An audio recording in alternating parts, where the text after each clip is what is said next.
অসমৰ ইতিহাসৰ নাইবা অসমীয়া সমাজ জীৱনৰ ক্ষেত্ৰত গভীৰভাৱে প্ৰভাৱ পেলোৱা যিটো ডাইনেষ্টি হৈছে সেইটো হৈছে আহোম ডাইনেষ্টি। আৰু আমি যদি মেডিয়েভেল এছাম পঢ়োঁ তেতিয়াহ'লে মেডিয়েভেল এছামৰ হিষ্ট্ৰীটো আমি মূলতঃ আহোম ডাইনেষ্টিক চেণ্টাৰত ৰাখিহে চাব লাগিব। মানে মেডিয়েভেল অসমৰ ইতিহাসটো আহোম ডাইনেষ্টিৰ চাৰিওপিনেই যেন ঘূৰিছিল। এতিয়া আমি যেতিয়া আহোমসকলে অসমত ৰাজত্ব কৰাৰ কথা কওঁ, তেতিয়াহ'লে এটা কথা আমাৰ মনলৈ আহে যে আহোমৰ যিজন প্ৰথম ৰজা আছিল চুকাফা, এইজন চুকাফাই অসমত আহোম ৰাজ্যৰ প্ৰতিষ্ঠা কৰিছিল। কিন্তু চুকাফা আচলতে ক'ৰ পৰা আহিছিল? যে অসমত ৰাজ্য প্ৰতিষ্ঠা কৰাৰ আগতে চুকাফা ক'ত আছিল নাইবা ক'ৰ পৰা কি পৰিস্থিতিত কেনেকৈ আহি অসমত ৰাজ্য প্ৰতিষ্ঠা কৰিছিল? আমি যদি বেচিক ইন্ট্ৰডাকশ্যন হিচাপত চাওঁ চুকাফা সম্পৰ্কে যে তেওঁ কেনেকৈ আহিল, যে আজি আমি যাক ম্যানমাৰ বুলি কওঁ, এই ম্যানমাৰকেই এটা সময়ত ব্ৰহ্মদেশ বুলি কোৱা হৈছিল। এই আজিৰ ম্যানমাৰ সেই সময়ৰ ব্ৰহ্মদেশত ইৰাৱতী উপত্যকা নামৰ এক ঠাই আছে। আৰু এই ইৰাৱতী উপত্যকাত টাই বুলি এক জাতি আছিল। অৰ্থাৎ যিটো ট্ৰাইব আছিল, ট্ৰাইব বুলিও আমি ক'ব পাৰোঁ, ট্ৰাইব এটা আছিল, তাৰ নাম আছিল টাই।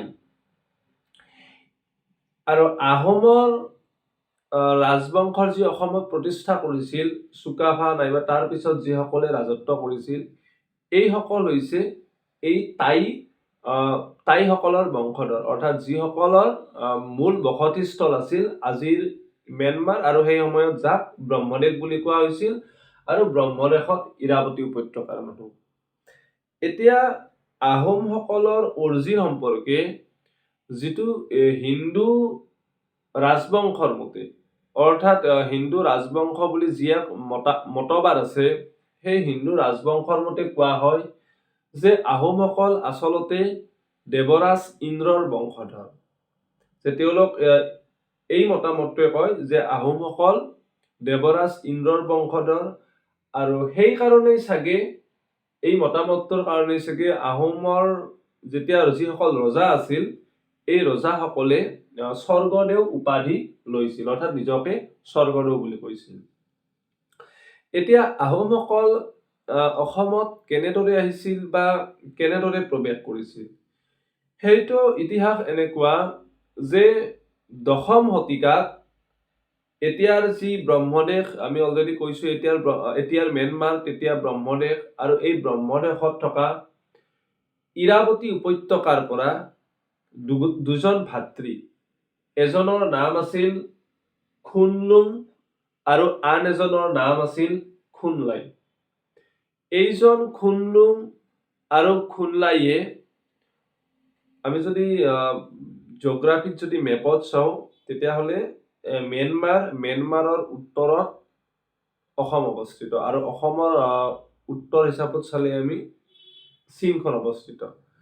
গতিকে এই দুজন ভাতৃ খুনলুং আৰু খুনলাইয়ে কি কৰিছিল, ম্যানমাৰ অৰ্থাৎ ব্ৰহ্মদেশৰ পৰা উত্তৰ পিনে যাত্ৰা কৰিছিল। গতিকে ব্ৰহ্মদেশৰ পৰা যদি উত্তৰ পিনে যাত্ৰা কৰে, তেতিয়া আমি যদি আজিৰ হিচাপত কওঁ তেতিয়াহ'লে অসম পাব, নাইবা আৰু যদি উত্তৰলৈ যাত্ৰা কৰি থাকে তেতিয়াহ'লে চীন দেশ পাব। গতিকে এইজন খুনলুং আৰু খুনলাইয়ে যে ৰাজ্য জয় কৰাৰ নিমিত্তে নাইবা ৰজা হোৱাৰ নিমিত্তে উত্তৰ দিশলৈ যাত্ৰা কৰিছিল, অৰ্থাৎ অসমৰ পিনে যাত্ৰা কৰিছিল। আৰু উত্তৰ দিশে যাত্ৰা কৰি এই দুয়োজন ভাতৃয়ে পাটকাই পৰ্বত অতিক্ৰম কৰি অসমত প্ৰৱেশ কৰিছিল। আৰু পাটকাই পৰ্বত পাৰ হৈ সেই সময়ত তেওঁলোকে য'ত নিজৰ ৰাজ্য প্ৰতিষ্ঠা কৰিছিল, এতিয়ালৈকে আমাৰ চুকাফাৰ কথা অহাই নাই। এখিনি হৈছে কি চুকাফাৰ আগৰ, মানে কেনেকে আহোমসকল অসমলৈ আহিল। পাটকাই পৰ্বত পাৰ হৈ যেতিয়া তেওঁলোক পাটকাই পৰ্বত পাৰ হৈ আহি তেওঁলোকে মুংৰি মুংৰাম নামৰ এখন প্ৰদেশ আছিল। এই মুংৰি মুংৰাম নামৰ প্ৰদেশখনত দুয়োজন ভাতৃয়ে একেলগেই কেইবাবছৰ ধৰি তাত শাসন কৰিছিল। অৰ্থাৎ তেওঁলোক ইনিচিয়েলি আছিল ব্ৰহ্মদেশ, যি আজিৰ ম্যানমাৰ। দুয়োজনেই ৰাজ্য জয় কৰি ৰজা হোৱাৰ আশাৰে উত্তৰলৈ যাত্ৰা কৰিছিল।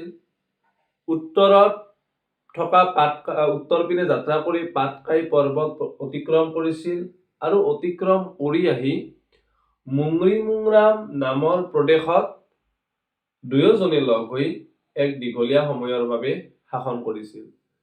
কিন্তু এনেকৈ শাসন কৰাৰ পিছত এনেকৈ কোৱা হয় যে দুয়োজনৰ মাজত এক বিবাদৰ সূত্ৰপাত ঘটে। অৰ্থাৎ খুনলুং আৰু খুনলাই যদিওবা দুয়োজন ভাতৃ আছিল, বিভিন্ন কাৰণত দুয়োজনৰ মাজত বিবাদ আৰম্ভ হয়। গতিকে তেওঁলোক ব্ৰহ্মদেশৰ পৰা উত্তৰে আহি তেওঁলোকে পাটকাই পৰ্বত পাৰ হৈ মুংৰি মুংৰাম প্ৰদেশত ৰজা হল বা দুয়োজনে লগ হৈ শাসন কৰিলে। তাৰ পিছত যেতিয়া বিবাদ হল, তেতিয়া বিবাদ হোৱাৰ পিছত ভাতৃজনৰ যিজনৰ নাম খুনলুং আছিল, এই খুনলুঙে মুংৰি মুংৰামৰ পৰা পুনৰ উত্তৰ দিশলৈ যাত্ৰা কৰে। আৰু উত্তৰ দিশলৈ যাত্ৰা কৰি এইবাৰ তেওঁ উত্তৰত গৈ চীন দেশত উপস্থিত হয়। আৰু চীন দেশত উপস্থিত হৈ চীন দেশত খুনলুঙে এখন ৰাজ্য প্ৰতিষ্ঠা কৰে আৰু তাত ৰজা হৈ শাসন কৰে। আনহাতে অইন যিজন ভাতৃ আছিল খুনলাই, এইজন খুনলাই কিন্তু মুংৰি মুংৰাম প্ৰদেশতে ৰজা হিচাপে থাকি যায়। অৰ্থাৎ দুজন ভাতৃ বিবাদ হল। ভাতৃ দুজনৰ নাম আছিল খুনলুং আৰু খুনলাই। খুনলুঙে বিবাদ হোৱাৰ পিছত আৰু উত্তৰ দিশে গুচি গল। এইবাৰ তেওঁ চীন দেশ পালে, চীন দেশত ৰজা হল, শাসন কৰিলে। কিন্তু খুনলাই নামৰ যিজন ভাতৃ আছিল, তেওঁ কিন্তু মুংৰি মুংৰাম প্ৰদেশতে ৰজা হিচাপে থাকিলে। আৰু এইজন খুনলাই মুংৰি মুংৰাম প্ৰদেশত ৭০ বছৰ ৰজা হিচাপে থাকে বা ৭০ বছৰ ৰাজত্ব কৰে। ৭০ বছৰ ৰাজত্ব কৰাৰ পিছত তেওঁৰ পিছত যিবিলাক ৰজা হয়, সেই ৰজাবিলাকে পুনৰ আৰু ৪০ বছৰ ৰাজত্ব কৰে। অৰ্থাৎ খুনলুং ৰজা হল, ৭০ বছৰ ৰাজত্ব কৰিলে। তাৰ পিছত পুনৰ যিজন তেওঁৰ পিছত ৰজা হৈছিল বা তাৰ পিছত যিজন ৰজা হৈছিল, তেনেকৈ মুঠ ৪০ বছৰ ৰাজত্ব কৰে। আৰু মুংৰি মুংৰাম প্ৰদেশত এনেদৰে ৪০ বছৰ ৰাজত্ব কৰাৰ পিছত খুনলাইৰ বংশৰ উত্তৰাধিকাৰী নোহোৱা হল। অৰ্থাৎ খুনলাইৰ বংশটো ইমানতে নিৰ্বংশ হল। অৰ্থাৎ কোনো উত্তৰাধিকাৰী নাই, যিয়ে নেকি আৰু মুংৰি মুংৰাম প্ৰদেশত ৰজা হব। তেতিয়া কি হৈছিল যে তেওঁলোক আৰম্ভণিতে খুনলুং আৰু খুনলাই দুজন ভাতৃ আহিছিল। যেতিয়া খুনলাইৰ উত্তৰাধিকাৰী নোহোৱা হল, নিৰ্বংশ হল, তেতিয়া তেওঁৰ যে অইন এজন ভাতৃ উত্তৰত গৈ চীন দেশত ৰজা হৈছিল, এই খুনলুঙৰ বংশৰ পৰা চীন দেশৰ পৰা এজন কোঁৱৰ আনি পুনৰ মুংৰি মুংৰাম প্ৰদেশত ৰজা পাতি দিয়া হয়। অৰ্থাৎ যিজনে চীন দেশলৈ গৈছিল, তেওঁৰ বংশৰ এজন কোঁৱৰ আনিব লগা হল, কাৰণ যিজনে মুংৰি মুংৰাম প্ৰদেশত ৰৈ গৈছিল, তেওঁৰ কোনো উত্তৰাধিকাৰী নোহোৱা হল। এতিয়া এই কোঁৱৰজনে ৰজা হল। এই কোঁৱৰজনে ৰজা হোৱাৰ পিছত এই কোঁৱৰজনৰ পিছত অইন এজন ৰজা হল। এনেদৰে মুঠ ৪০ জন ৰজা হল। অৰ্থাৎ চীন দেশৰ পৰা যিজন কোঁৱৰ আনিছিল, এইজন কোঁৱৰৰ পিছত ৪০ বছৰৰ কথা কোৱা নাই, ৪০ জন এজন এজনকৈ ৪০ জন ৰজা হৈছিল। অৰ্থাৎ এক দীঘলীয়া সময়ৰ বাবে ৰজা হৈছিল। ৪০ জন ৰজা হৈছিল আৰু তাৰ পিছত আমি একজেক্টলি 41 নম্বৰ বুলি ক'ব নোৱাৰো, কিন্তু এই 40 জনৰ পিছতেই চুকাফা মুংৰি মুংৰাম প্ৰদেশৰ ৰজা হয়। গতিকে চুকাফা, এতিয়া যদি আমি চুকাফাৰ কোনজনৰ পৰা চুকাফাৰ বংশধৰ কোন বুলি ক'লে আমি কম যে খুনলুং, অৰ্থাৎ খুনলুঙৰ যে চীনত ৰজা হৈছিল তাৰ বংশধৰ হৈছিল চুকাফা। আমি 41 নম্বৰ বুলি নকওঁ, কিন্তু 40 জন ৰজাৰ পিছতহে চুকাফা ৰজা হৈছিল। এতিয়া নেক্সট আমি চুকাফা সম্পৰ্কে চাম। তাৰ আগত যদি আমি সামাৰাইজ হিচাপত যদি আহোমসকলৰ কথা চাওঁ, তেতিয়াহ'লে দেখিম কি যে আহোমসকল ইনিচিয়েলি যেতিয়া মুংৰি মুংৰাম প্ৰদেশত প্ৰৱেশ কৰিছিল, সেই সময়ত কিন্তু তেওঁলোক হিন্দু ধৰ্মী নাছিল। সেই সময়ত মূলতঃ তেওঁলোক বৌদ্ধ ধৰ্মী আছিল। আৰু তেওঁলোকে ঈশ্বৰক ঈশ্বৰ বুলি নকৈছিল। তেওঁলোকে ঈশ্বৰৰ কাৰণে যিটো ৱৰ্ড ব্যৱহাৰ কৰিছিল তাক কোৱা হৈছিল ফুৰা তাৰা আলং, অৰ্থাৎ ঈশ্বৰৰ কাৰণে ব্যৱহাৰ কৰা স্পেচিয়েল ৱৰ্ডটো আছিল ফুৰা তাৰা আলং, আৰু যাক আমি জ্যোতিৰ্ময় পূৰ্ণ ব্ৰহ্ম বুলি অসমীয়াত ট্ৰেন্সলেট কৰিব পাৰো।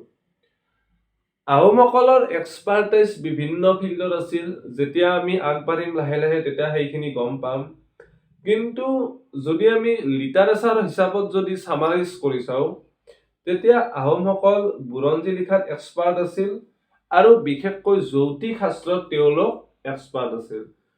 আহোমসকলৰ সময়ত যিবোৰ জ্যোতিষৰ পুথি আছিল, নাইবা আহোমৰ শাসনকালৰ সময়ত যিসকলে জ্যোতিষ পুথিবিলাক লিখিছিল, আজিৰ সময়তো সেইবিলাক জ্যোতিষ পুথিয়ে ব্যৱহাৰ কৰি বিভিন্ন জ্যোতিষে গণনাবোৰ কৰে। গতিকে এষ্ট্ৰলজিত আহোমসকল সঁচাকৈ এক্সপাৰ্ট আছিল। আৰু আমি যেতিয়া আহোম ডাইনেষ্টি অসমত চাম, আৰু সেই সময়ত যদি আমি পেৰেলেলি যদি ইণ্ডিয়াৰ কথাটো কওঁ, যে যি সময়ত আহোমে অসমত ৰাজত্ব কৰিছিল, সেই সময়ত ভাৰতবৰ্ষত কোন ৰাজত্ব কৰিছিল? অৰ্থাৎ 12শ শতিকাত উত্তৰ দিশেদি আহি আহোমসকলে যেনেকৈ অসমত ৰাজ্য প্ৰতিষ্ঠা কৰিছিল, ঠিক তেনেকৈ গোটেই ভাৰতৰ ক্ষেত্ৰত আমি যিটো নৰ্থ ৱেষ্ট ফ্ৰণ্টিয়াৰ বুলি কওঁ, নাইবা উত্তৰ পশ্চিম সীমান্ত, আজিৰ হিচাপত পাঞ্জাৱ, গুজৰাট, এইটো অংশৰে আহি মুছলমান আক্ৰমণকাৰীসকল আহি ভাৰতত তেওঁলোকে ইছলামিক ৰাজ্য প্ৰতিষ্ঠা কৰিছিল। এফালে অসমত আহোমৰ ৰাজ্য প্ৰতিষ্ঠা হৈছিল, আৰু আনফালে গোটেই ভাৰতৰ ইণ্ডিয়ান কনটেক্সট তাত ইছলামিক সাম্ৰাজ্যৰ প্ৰতিষ্ঠা হৈছিল। গতিকে এখিনি আছিল আমাৰ আহোমৰ বেছিক ইন্ট্ৰডাকশ্যন। নেক্সট, প্ৰথম ৰজা আহোমৰ। অসমত যি গৌৰৱময় আহোম ৰাজবংশই ৰাজত্ব কৰিছিল, এই আহোম ৰাজবংশৰ অসমত পাতনি মেলিছিল চুকাফাই। আমি অলৰেডি পাইছো যে কেনেকৈ চুকাফাৰ পূৰ্বপুৰুষসকল আজিৰ ম্যানমাৰ নাইবা ব্ৰহ্মদেশৰ তাই ইৰাৱতী উপত্যকাৰ পৰা আহিছিল, আৰু তাই নাইবা ইৰাৱতী উপত্যকাৰ পৰা আহি কেনেদৰে তেওঁলোকে মুংৰি মুংৰাম প্ৰদেশত শাসন কৰিব লৈছিল, আৰু পৰৱৰ্তী সময়ত কেনেদৰে চুকাফাই যি পিছলৈ অসমলৈ আহিব কেনেকৈ মুংৰি মুংৰাম প্ৰদেশত ৰজা হৈছিল। এতিয়া চুকাফাই মুংৰি মুংৰাম প্ৰদেশত প্ৰায় 18 বছৰ কাল ৰাজত্ব কৰে, আৰু 18 বছৰ কাল ৰাজত্ব কৰি চুকাফাই নিজৰ ৰাজ্য বিস্তাৰৰ কাৰণেই হওক, নাইবা অইন অঞ্চল দখল কৰি নিজৰ প্ৰভুত্ব প্ৰসাৰৰ কাৰণেই হওক, 1229 খ্ৰীষ্টাব্দত চুকাফাই অসমত প্ৰৱেশ কৰে। চুকাফাই অসমত প্ৰৱেশ কৰোঁতে তেওঁ অকলে নাছিল, তেওঁৰ লগত তেওঁৰ এক সৈন্যবাহিনী আছিল। যদিওবা এই সৈন্যবাহিনীত যথেষ্ট সংখ্যক সৈন্য নাছিল, কিন্তু যিসকল আছিল সেইসকলেই ৰণক্ষেত্ৰত যথেষ্ট এক্সপাৰ্ট আছিল। কাৰণ এই যি কম পৰিমাণৰ সৈন্যবাহিনী চুকাফাই নিজৰ লগত লৈ অসমত প্ৰৱেশ কৰিছিল, এইখিনিৰ সহায়তেই চুকাফাই সেই সময়ত অসমত শাসন কৰি থকা সৰু বৰ ৰজা হওক, সৰু বৰ ট্ৰাইব হওক, এইবিলাকক লগত যুদ্ধ কৰি যুদ্ধত পৰাস্ত কৰিছিল আৰু এই ট্ৰাইব হওক নাইবা সৰু বৰ ৰজা হওক, এইসকলক নিজৰ তলতীয়া কৰি লৈছিল, অৰ্থাৎ চুকাফাই নিজৰ আধিপত্য বিস্তাৰ কৰিছিল। চুকাফাই যেতিয়া অসমত প্ৰৱেশ কৰিছিল, অসমত প্ৰৱেশ কৰি তেওঁ এইটো বুজিছিল যে অসমৰ নিচিনা তেওঁৰ কাৰণে অচিনাকি ঠাই এখন একদম কম সময়ৰ ভিতৰত দখল কৰি নিজৰ হাতলৈ নিয়াটো ইমান সহজ নহ'ব। কাৰণ আমি যেতিয়া চুকাফাৰ জীৱনীটো চাম তেতিয়া আমি গম পাম যে চুকাফা পলিটিকেলি যথেষ্ট এক্সপাৰ্ট আছিল। তেওঁ প্ৰবল সাহসী আছিল, পৰাক্ৰমী আছিল আৰু ৱাৰ মেনেজমেণ্টত তেওঁ এক্সপাৰ্ট আছিল। কেনেদৰে নিজৰ সৈনিকসকলক পৰিচালনা কৰি বিজয় হ'ব লাগে, শত্ৰুপক্ষক ৰণক্ষেত্ৰত পৰাজিত কৰিব পাৰি, এই সকলোবিলাক চুকাফাই বৰ সুন্দৰভাৱে জানিছিল। সেইকাৰণে তেওঁ নিজৰ যিটো ড্ৰিম লৈ অসমত আহিছিল তাত সফল হোৱাৰ বাবে তেওঁ ইনিচিয়েলি সেই সময়ত অসমৰ বৰাহী আৰু মৰাণৰ ৰজাৰ লগত মিত্ৰতা কৰিছিল। এইকাৰণে মিত্ৰতা কৰিছিল যাতে তেওঁৰ যিবিলাক অভিযান, সেই অভিযানবিলাক যেন সফল হয়। আৰু এনেদৰে কম সময়ৰ ভিতৰত চুকাফাই প্ৰায় সৰু বৰ সকলো ৰজা, সৰু বৰ সকলো ট্ৰাইবকে নিজৰ পৰাক্ৰমৰ বলত পৰাস্ত কৰি নিজৰ অধীন কৰি লৈছিল আৰু অধীন কৰি লৈ অসমত নিজকে ৰজা হিচাপে ঘোষণা কৰিছিল, বা অসমত তেওঁ আহোম ৰাজবংশৰ প্ৰতিষ্ঠা কৰি নিজকে ৰজা হিচাপে ঘোষণা কৰিছিল। এতিয়া চুকাফাই যেতিয়া অসমত প্ৰৱেশ কৰিছিল, সেই সময়ত অসমৰ নাম আহোমসকলে অসম বুলি কোৱা নাছিল। সেই সময়ত অসমৰ কাৰণে যিটো নাম তেওঁলোকে ব্যৱহাৰ কৰিছিল, সেই নামটো আছিল মুংডুন চুনখাম। মুংডুন চুনখাম শব্দৰ অৰ্থটো হৈছে যে তেওঁলোকে ভাবিছিল যে অসমত বহুতো মূল্যৱান অলংকাৰ আছে, অৰ্থাৎ মূল্যৱান সম্পদৰে, বিশেষকৈ সোণেৰে পৰিপূৰ্ণ এখন দেশ হিচাপে আহোমসকলে অসমক ভাবিছিল। দ্বিতীয়তে, যেতিয়া তেওঁলোকে অসমত প্ৰৱেশ কৰিছিল তেতিয়া তেওঁলোকৰ লগত সৈন্যসকল বা চুকাফাৰ অধীনস্থ মন্ত্ৰীসকল আহিছিল, কিন্তু এইসকলৰ লগত কোনো মহিলা নাছিল। যেতিয়া চুকাফা যথেষ্ট দূৰদৰ্শী আছিল, যেতিয়া তেওঁ অসমখনত ৰজা হিচাপে প্ৰতিষ্ঠা কৰিলে, অসমত নিজকে ৰজা হিচাপে প্ৰতিষ্ঠা কৰিলে, নাইবা ওচৰ চুবুৰীয়া ৰজাসকলক পৰাস্ত কৰি, ট্ৰাইববিলাকক পৰাস্ত কৰি যেতিয়া নিজৰ সাম্ৰাজ্যখন প্ৰতিষ্ঠা কৰিলে, তেতিয়া তেওঁৰ লগত অহা যিসকল সৈনিক আছিল নাইবা তলতীয়া মন্ত্ৰী আছিল, এইসকলক চুকাফাই পাৰ্মিশ্যন দিছিল যাতে তেওঁলোকে অসমৰ স্থানীয় মহিলাৰ লগত বিবাহ পাশত আবদ্ধ হ'ব পাৰে আৰু তেওঁলোকৰ যাতে তেনেকৈ বংশটো বৃদ্ধি হয়। আৰু হয়তো চুকাফাই দূৰদৰ্শী হিচাপে তেওঁ জানিছিল যে তেওঁৰ সাম্ৰাজ্যৰ ভেটিটো সবল কৰাত স্থানীয়ভাৱে তেওঁ পৰিয়াল কৰাৰ প্ৰয়োজন আছে তেওঁৰ লগত অহা সৈন্যসকলে। চুকাফাৰ লাইফটো ইনিচিয়েলি যথেষ্ট ইভেণ্টফুল আছিল। বহুতো তেওঁ ভালে মানে সৰু বৰ যুদ্ধত অংশ লৈছিল, আৰু এইটো কোৱা হয় যে চুকাফাই প্ৰায় সকলোবোৰ যুদ্ধতে তেওঁ সফল হৈছিল, তেওঁ প্ৰায় বিফল নহৈছিলে।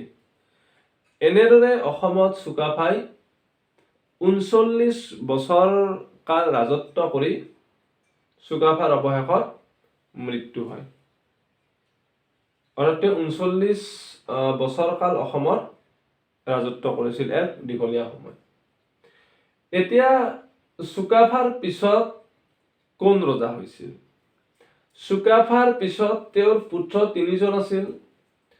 এজনৰ নাম আছিল চুতেউফা, আন এজনৰ নাম আছিল চুবিনফা আৰু আন এজন পুত্ৰৰ নাম আছিল চুখাংফা।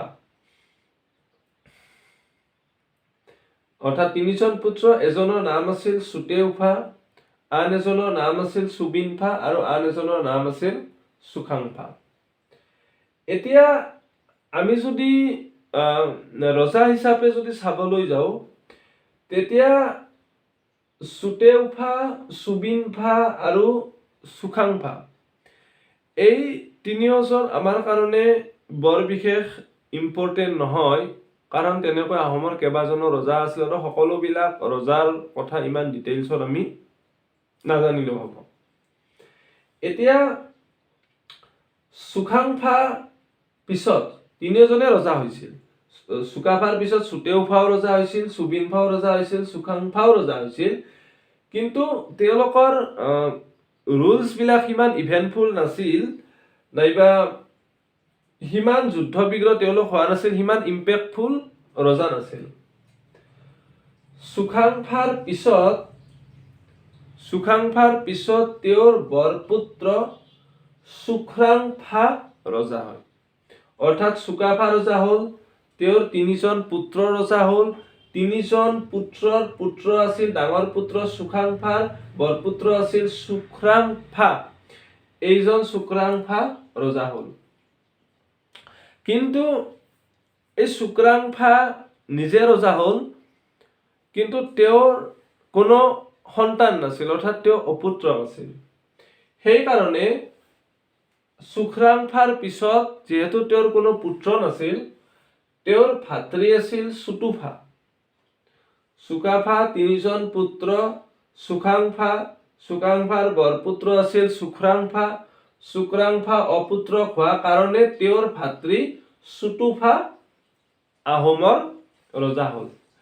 কিন্তু চুতুফাও ৰজা হৈছিল যদিও তেওঁ সিমান জনপ্ৰিয় ৰজা নাছিল।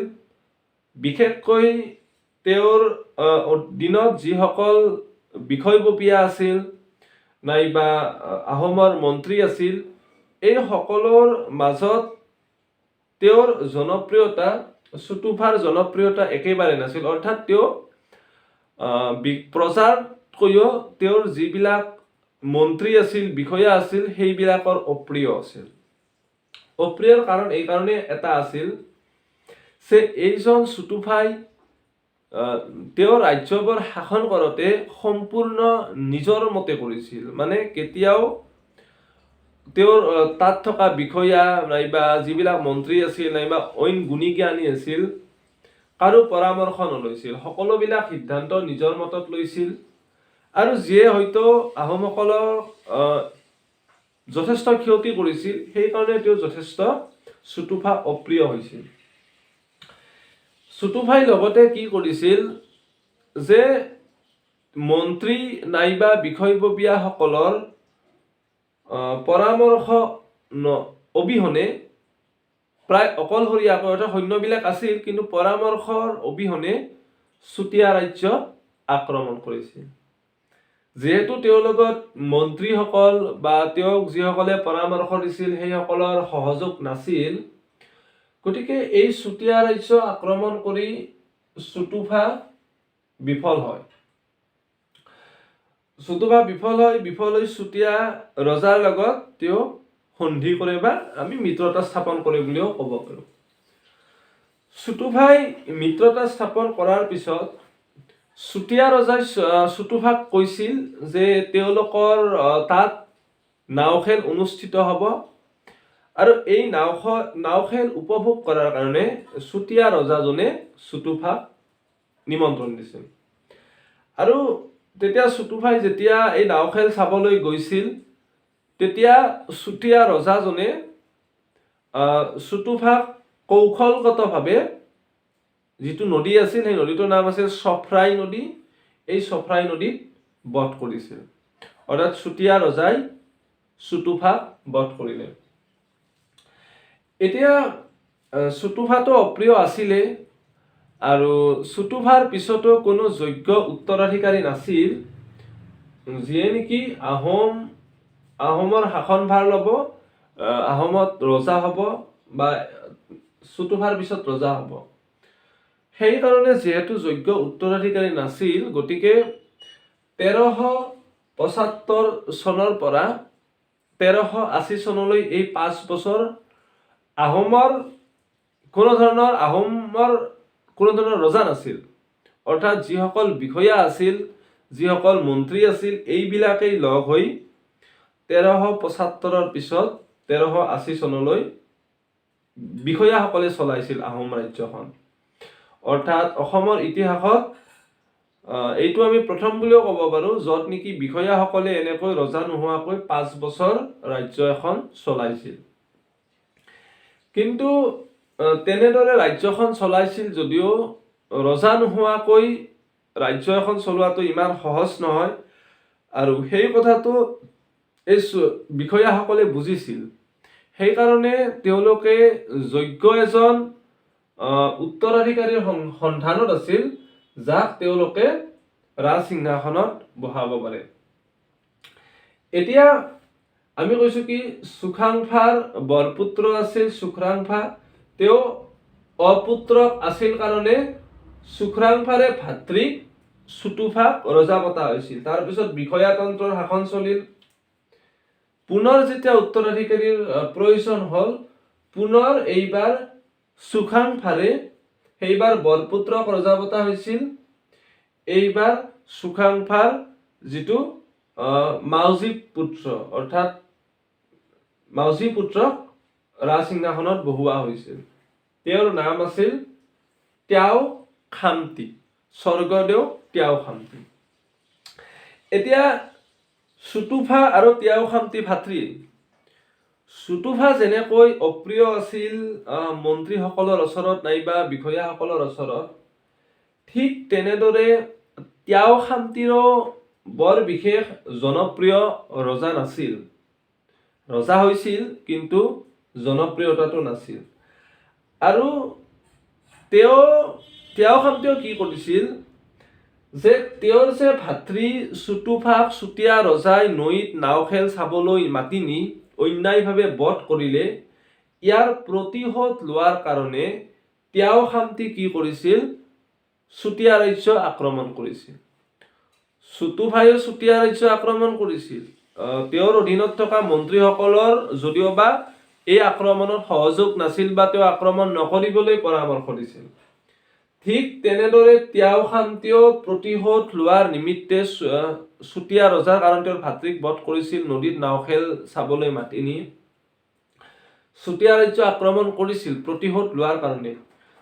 কিন্তু এই আক্ৰমণতো তেওঁৰ তলতীয়া যিসকল মন্ত্ৰী আছিল নাইবা বিষয়া আছিল, এই বিষয়াসকল কিন্তু সন্মত হোৱা নাছিল। মানে তেওঁ পৰামৰ্শ দিছিল যে আক্ৰমণ কৰিব নালাগে, কিন্তু তেওঁ তথাপিতো কথা নুশুনি পুনৰ চুতীয়া ৰাজ্য আক্ৰমণ কৰিলে। ৰজা ইফালে চুতীয়া ৰাজ্য আক্ৰমণ কৰিবলৈ গ'ল, অৰ্থাৎ ত্যাও খামতি আক্ৰমণ কৰিবলৈ গুচি গ'ল। তেতিয়া কি হৈছিল যে ত্যাও খামতিৰ দুগৰাকী পত্নী আছিল।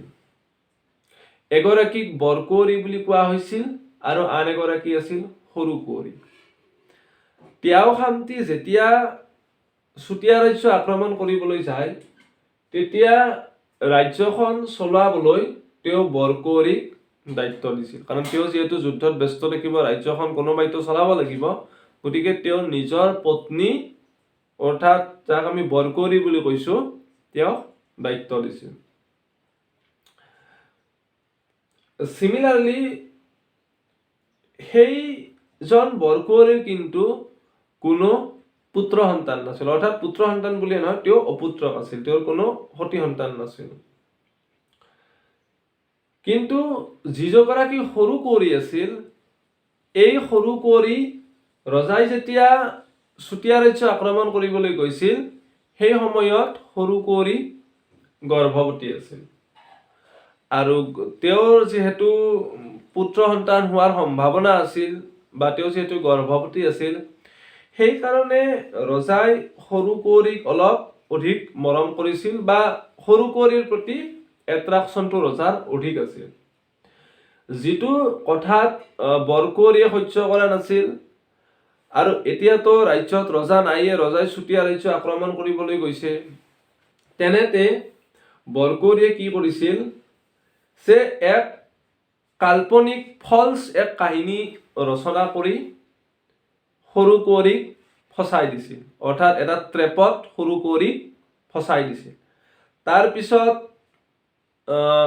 যেহেতু বৰকুঁৱৰীৰ হাতত শাসনভাৰ আছিল তেওঁ নিজৰ মানুহখিনিৰ সহায়ত বিচাৰ ব্যৱস্থা অনুষ্ঠিত কৰিছিল সেই বিচাৰত এইজন সৰু কুঁৱৰী দোষী সাব্যস্ত হৈছিল কিন্তু দোষী সাব্যস্ত হোৱাৰ পিছত সৰু কুঁৱৰীক হয়তো সেই সময়ত মৃত্যুদণ্ডৰ আদেশ দিয়া হৈছিল কিন্তু যিহেতু সৰু কুঁৱৰী গৰ্ভৱতী আছিল গতিকে তেওঁক মৃত্যুদণ্ড নিদি নাও এখনত তেওঁক বহুৱাই উটুৱাই দিয়া হৈছিল মানে নাও এখনৰ সহায়ত ৰাজ্যৰ পৰা মানে খেদি পঠোৱা হৈছিল আৰু এনেদৰে বৰকুঁৱৰী নিজৰ মানে যিটো সৰু কুঁৱৰীৰ প্ৰতি ঈৰ্ষা আছিল সেইটোত সফল হ'ল আৰু আনপিনে সৰু কুঁৱৰী নাৱত গৈ হাবুং অঞ্চল পালে হাবুঙত সৰু কুঁৱৰীক এটা ব্ৰাহ্মণ পৰিয়ালে আশ্ৰয় দিলে আৰু এই ব্ৰাহ্মণ পৰিয়ালটোতেই সৰু কুঁৱৰীয়ে এক পুত্ৰ সন্তানৰ জন্ম দি প্ৰসূতিজনিত কাৰণত সৰু কুঁৱৰীৰ মৃত্যু হয় অৰ্থাৎ পুত্ৰ সন্তান জন্ম দিলে ইপিনে ৰজাই চুতীয়া ৰাজ্য আক্ৰমণ কৰি যেতিয়া ঘূৰি আহিল তেতিয়া এই সমস্ত ঘটনাটো গম পালে আৰু যে সৰু কুঁৱৰীক অন্যায়ভাৱে